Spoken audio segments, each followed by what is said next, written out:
tous dans l'actualité nationale. Le président de la République, Alassane Ouattara, s'est entretenu avec son homologue nigérien, Mamadou Issoufou, qui effectue une visite d'amitié et de travail en Côte d'Ivoire. Le président de la République du Niger, qui passera le flambeau à son successeur, Mohamed Bazoum, le 2 avril prochain, est venu faire ses adieux au chef de l'État et a profité de l'occasion pour lui renouveler ses condoléances les plus attristées suite au décès du Premier ministre Ahmed Bakayoko. Je vous invite à écouter les chefs d'État. Chers frères, il fallait que je vienne te voir en tant que président de la République du Niger pour te dire au revoir, parce que le 2 avril prochain, je vais passer le témoin à un nouveau président démocratiquement élu par le peuple nigérien. Et j'ai voulu aussi saisir cette occasion pour te renouveler toutes mes condoléances suite à la disparition du Premier ministre Ahmed Bakayoko. Toutes mes condoléances et à travers moi, c'est l'ensemble du peuple nigérien qui pleure le Premier ministre Ahmed Bakayoko.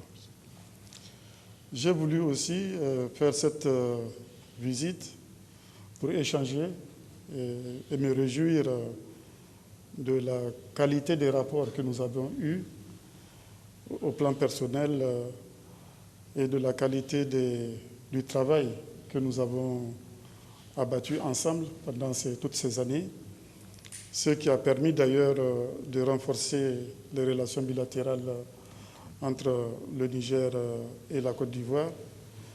Et ce que nous avons fait ensemble a permis d'enregistrer également des progrès au plan de l'intégration, aussi bien au niveau régional, au niveau de l'UEMOA, au niveau de la CEDEAO et à l'échelle du continent. Merci, Monsieur le Président. Merci pour cette parole très aimable et votre mot de condoléances. Vous connaissiez bien Ahmed Bakayoko et Amadou Gon Coulibaly.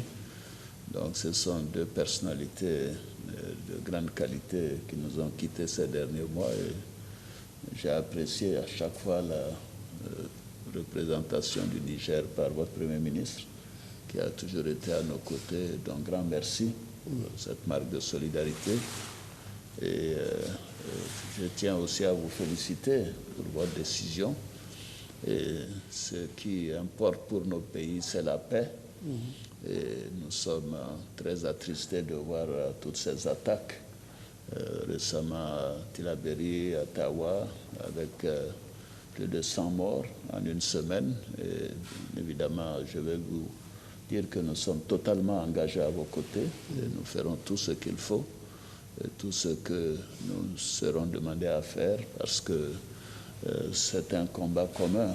Et nos espaces sont les mêmes, nos peuples sont les mêmes. Et pour nous, soutenir nos frères du Sahel est quelque chose de tout à fait naturel.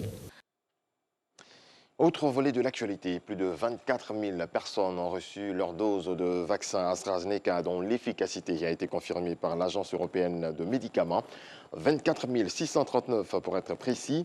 61 centres de vaccination sont ouverts dans la ville d'Abidjan à ce jour, a précisé le ministre de la Santé et de l'Hygiène publique lors d'une conférence de presse ce lundi. Le vaccin évite de faire la forme grave de la maladie. Aka Awele invite toujours au respect des mesures barrières. Voilà, c'est tout pour ce bref regard sur l'actualité. Nous reviendrons à 7 h pour développer l'actualité internationale.